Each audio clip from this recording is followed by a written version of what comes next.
What's going on, guys? Welcome back to another video. It's your boy Frankie Light, and today we have a special guest.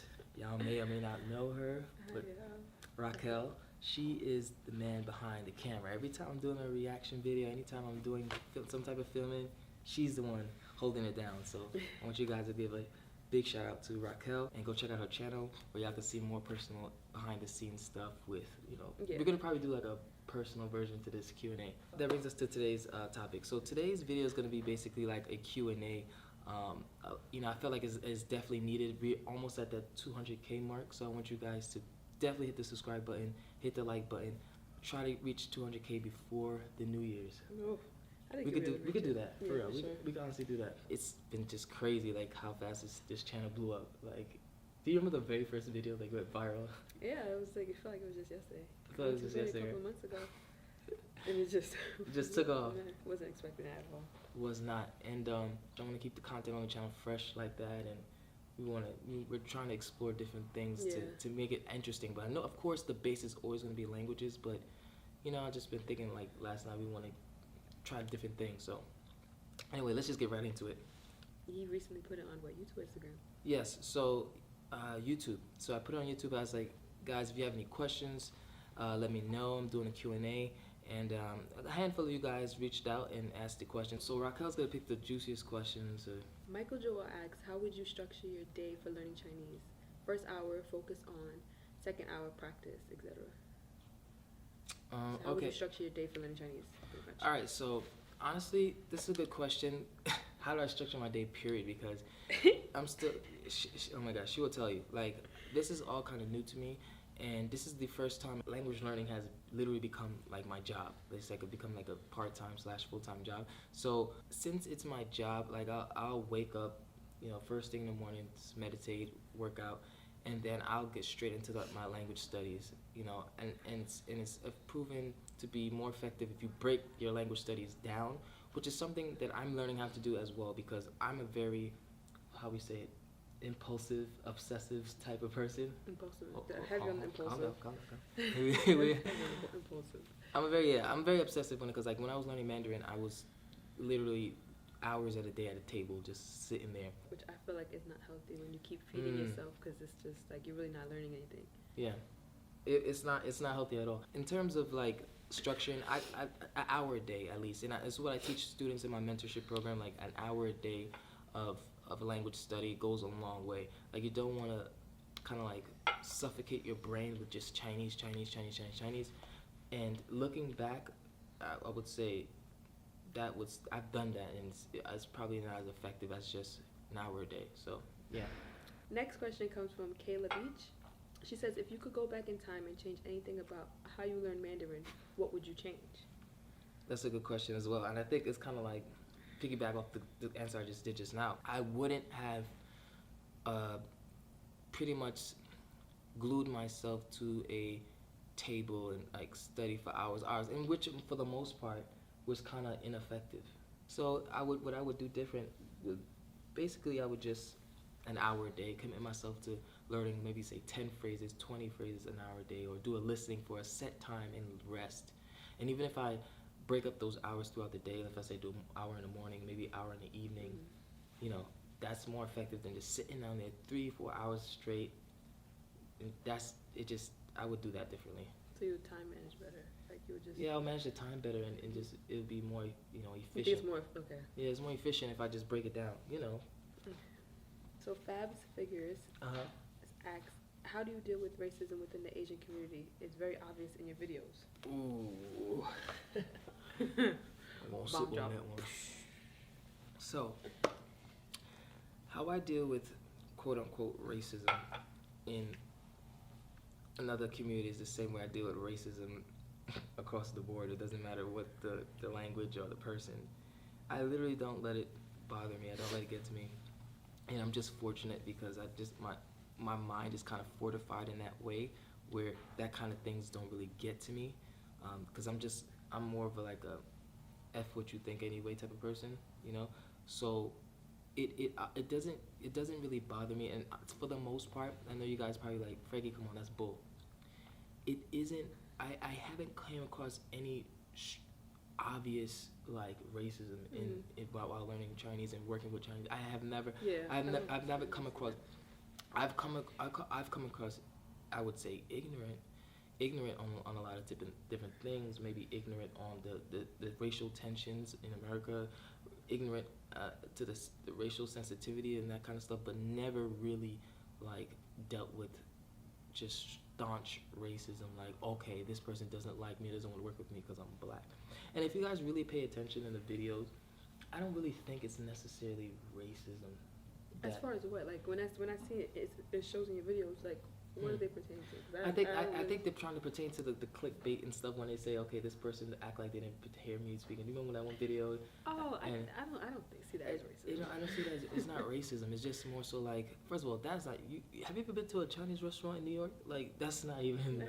That's the standard.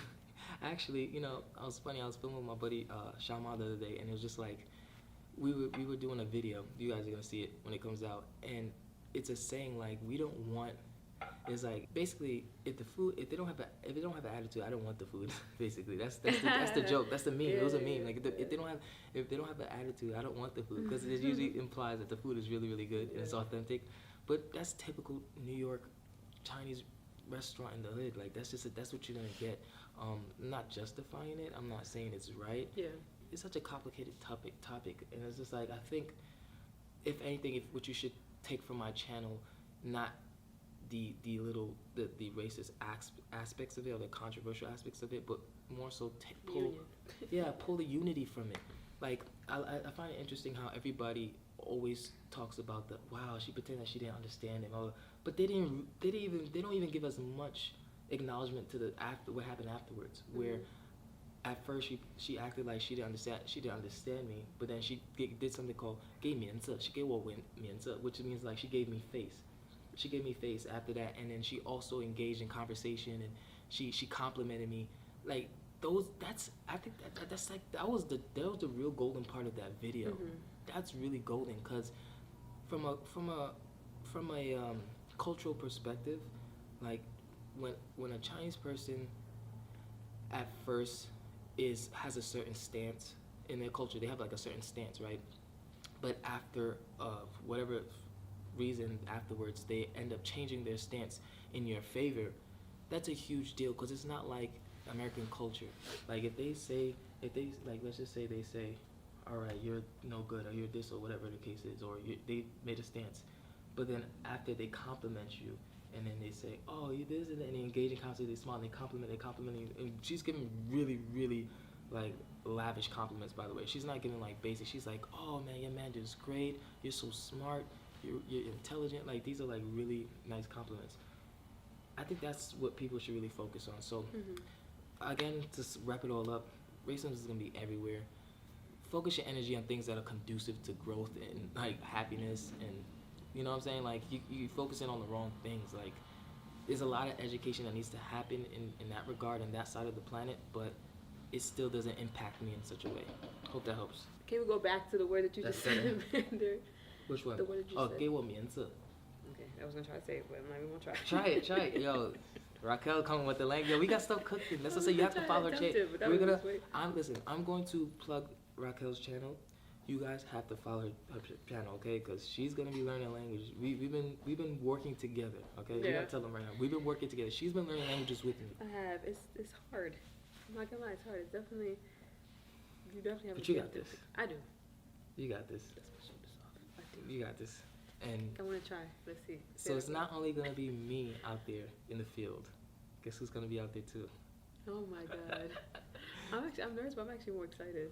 Exactly. It's gonna be fun. It's gonna be fun. But what about that? You wanted me to? I wanted to try to attempt to say it, but gay, like say gay, 我面子 There you go. Look, she's a natural. She got the tones right down too. So. Was it really? No. Wait, and that means it's like a cultural saying. It means like to give respect. Like it's like to save one's face. So it's a big deal in Chinese culture. So if they give you 面子, it's like they're giving you face. Okay. Yeah. Why did you choose Chinese over other Asian languages such as Korean or Japanese? Like, why did you choose Mandarin? So, the reason why I've chosen a lot of the different languages that you guys are gonna see in the upcoming weeks, that really abstract, really out of the norm, and I just always had the personality where it's like if I want to do something, I want to go for the gusto. Like I want to go for like the hardest, the biggest, the most glittering language. So you think Mandarin is harder than Japanese and Korean? I would say so. Somebody actually commented the other day saying that Japanese is harder. I thought Japanese was hard too. That's debatable. This is definitely debatable. You can argue that all day long. Okay. But no, I'm just saying. I just thought. It's. I mean, they have like hiragana, katana. Like they have different writing systems, but I think Mandarin is untouchable, like undefeatable. Like it's literally. As far as being the hardest language. Yeah, I mean, you're gonna get different people that have different opinions about it, but Mandarin is definitely hard. It's a really, really difficult language. What makes you say that though? If you never even learned Japanese or. Because of the first of all, there's actually a rating. The CIA ranks which language is the hardest, and Japanese. I have to check and see. Let's not talk facts now. No, we're gonna check and see. But for my I never learned Japanese. I know a little bit, but from my experience and from what I've heard, what I've learned is that Chinese is pretty much the mother language to all kind of like the Asian language in that areas. And please. No controversy. Don't quote him on this, please. It can be very controversial, all right? I'm just saying, like, it's like the oldest, it's the richest language. It goes back histories. So there's a lot of richness in Mandarin Chinese, and it's not a very easy language. Okay. So anyway, back to the point. That's why I chose Mandarin because I had the option. Like I could have been Spanish. This was my first. But you chose it because you just felt. But didn't you say? Sorry to cut you off. I don't know if it was high school. I guess it's high school that there was a girl that was speaking Mandarin and he was interested in that. Okay, Gary, right. All right, so I met in high school. I've shared this story before in my videos. In high school, I met a foreign exchange student, and we became really good friends. And she was actually Korean. Oh, wow. But she spoke Chinese because she lived in China. Her family owned a business in China. She lived in China.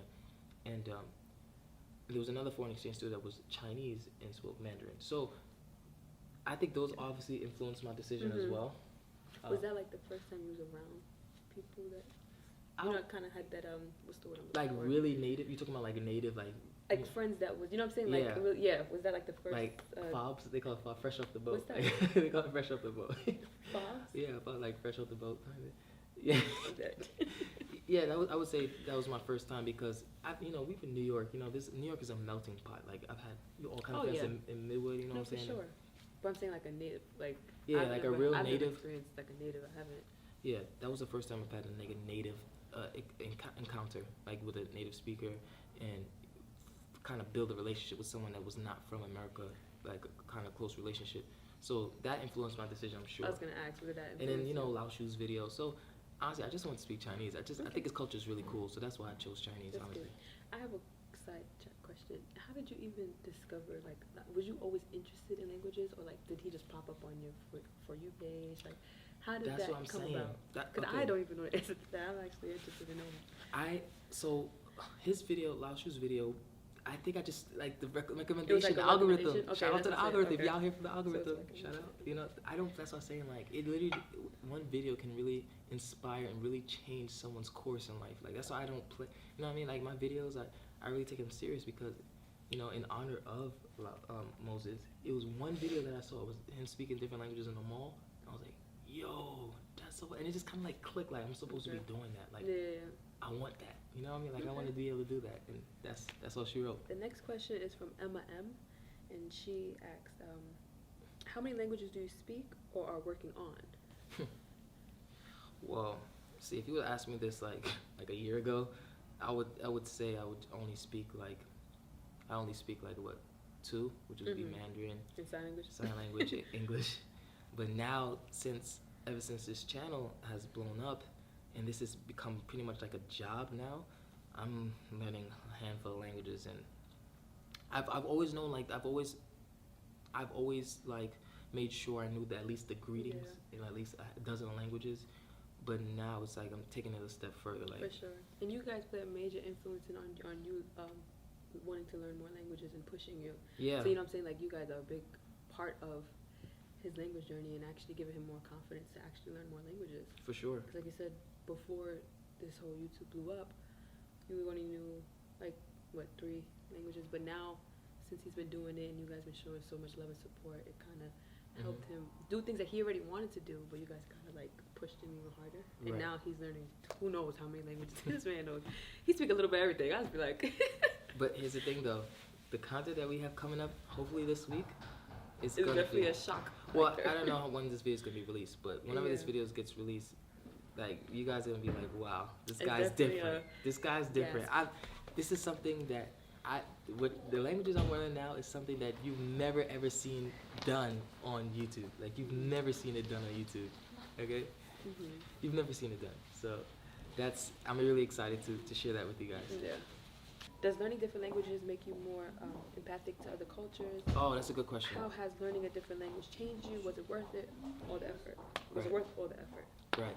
So I feel like learning a different language definitely has made me more empathetic towards other cultures. I feel like it's done more than that. It's opened my mind to respect other cultures, to want to show that there's a lot to learn from other cultures. Like I've talked about this before in other videos. I've learned so much from Chinese people and the Chinese culture that it's helped me as a person be a better thinker. I want to be a better thinker. So I feel like when it comes to learning different languages, of course, absolutely, I definitely have become a more empathetic person, empathetic listener, and that's why I don't really stress about these very contentious topics and subjects such as like racism, and because it's just like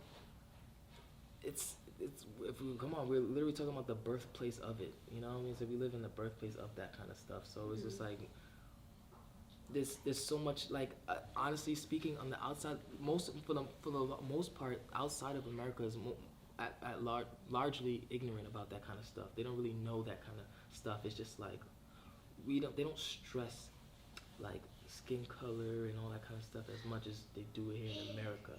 You know what I mean? Of course there's racism everywhere, of course. Her next question was, how has learning a different language changed you? How has it changed you? Learning a different language, how has it changed you? If it changed you at all? And was it worth all the effort? So, it's definitely changed me. It's made me a more critical thinker. It's made me a better critical thinker. It's allowed me to, as you put it, be more empathetic towards other cultures. It's allowed me to be a lot more patient. It's literally helped in every aspect of my life. I can't think of, like I literally now, you know, being at a point where I could speak a different language. I could say that I can't really imagine my life where I didn't. Yeah, I can't. It seems I've gone so accustomed to being able to speak a different language. I can't think of the time where I didn't know how to speak a different language, and I don't want to. Right. I want to just continue to grow this and keep this momentum going and learn, keep improving on the languages I do know and learn new languages because my world has gotten so much more bigger. So. For sure. How old are you? Can you give us the basics of your background on what led you on your journey of learning different languages and what is your personal mission? I know your long subscribers know, but this I don't. She just subscribed to you yesterday. Okay, so shout out to what's her name? Diana Jackson. She just subscribed to you. Shout out to Diana Jackson. Welcome to the family. Okay, so she asked, how old are you? Can you give us? Okay. We can start there. How old am I? Break down the question. I'm 26, turning 27 next week. Next week. So that's funny. Yeah, 27 next week. Her next question was, can you give the basics on your background of what led you on your journey of learning different languages, and what is your personal mission? I feel like that's a good question. You haven't answered that. What's your personal mission? So I kind of answered this the first part of the question in previous questions, but basically what led me to start learning different languages, I've always been kind of like introduced to it throughout my life just by being the type of, I would call myself an extroverted person. I really feel like I'm an introverted, but no, he's not. People consider me extroverted. He's extroverted. So I've always gone along with everybody, and I've made friends with foreigners. I've come across foreigners. I grew up in New York. It's such a melting pot of cultures and languages. So being exposed to all that growing up, you know, I kind of like, it felt like it was kind of like destiny. You know, I was eventually going to learn some language. I'm biracial. You know, my father's Puerto Rican. He's a deaf Puerto Rican, you know what I'm saying? So he speaks sign languages. and he knows he communicates through sign language, but my father's side of the family speaks Spanish, and then it just seemed like it makes those like all the traits and all the characteristics that I had around growing up. Like I just felt like it was going to happen. But what actually triggered me and activated it was me coming across a video of another YouTuber who goes by the name of Laoshu 55,000, and that was kind of like all right, I'm gonna commit to this. My personal mission, you know what? That's a good question, because it honestly, I find myself kind of like, it started out just like a fun thing. It still is a very fun thing. But I don't really have any type of plight or personal mission. You know what I mean? Like I don't have any type of like I don't want to be fake and say I want to save the world and unite everybody through languages and say something very. Although you have mentioned before that your channel, what you want your channel to be based off of, is to show that two communities can come together with languages.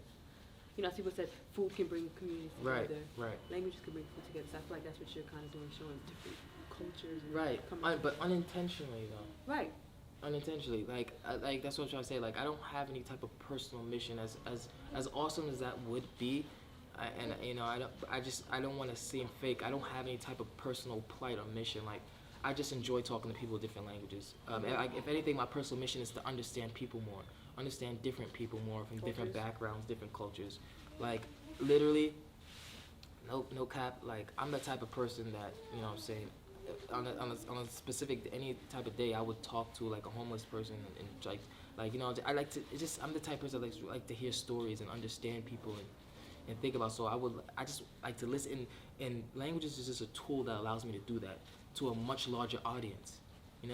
I'm not just locked into just English speakers at this time. If I want to, just like you guys saw in that video, the old Uber driver, Chinese Uber driver, I was able to talk with him. He was able to give me feedback. That's what I crave.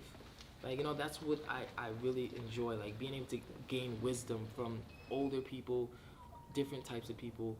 And it's crazy because the way Chinese people think and how they story tell and how they basically, their thinking process is totally different than an English speaker. This is why I say in my last video that you really become. What do you mean they think your process? They think different. They think different. So when you're gonna find out soon, because you're learning another language, that once you learn a different language, you become a totally different person. In what way? How the best way to put it is like you'll become. Let's say you're learning French. That's actually my number one language I do want to learn. Let's say you're learning French, right? We're not saying what language you're learning, but let's just say she's learning French. Once you break through that glass ceiling or that barrier at a certain level, you'll notice that you start thinking like a French person. You'll start everything, characteristics, mannerisms, depending on how deep you go into it. So the best analogy is think of language as the gateway, the doorway to a part of your brain that you didn't know existed. Whenever you learn a language to a certain level, that part of your brain is working that was never working before, and in that part of your brain that's now working that never worked before, you notice that you do certain things that you never used to do. You like certain foods that you never used to like. I can be a witness to that. You like foods that you never used to like. I've been exposed to a lot of foods that I would say that I wouldn't say I wouldn't like because I never tried it, but I wouldn't try it. Right. Like a lot of raw food, I would, but I'm actually like, wow. Like sushi, I put her on. Sushi.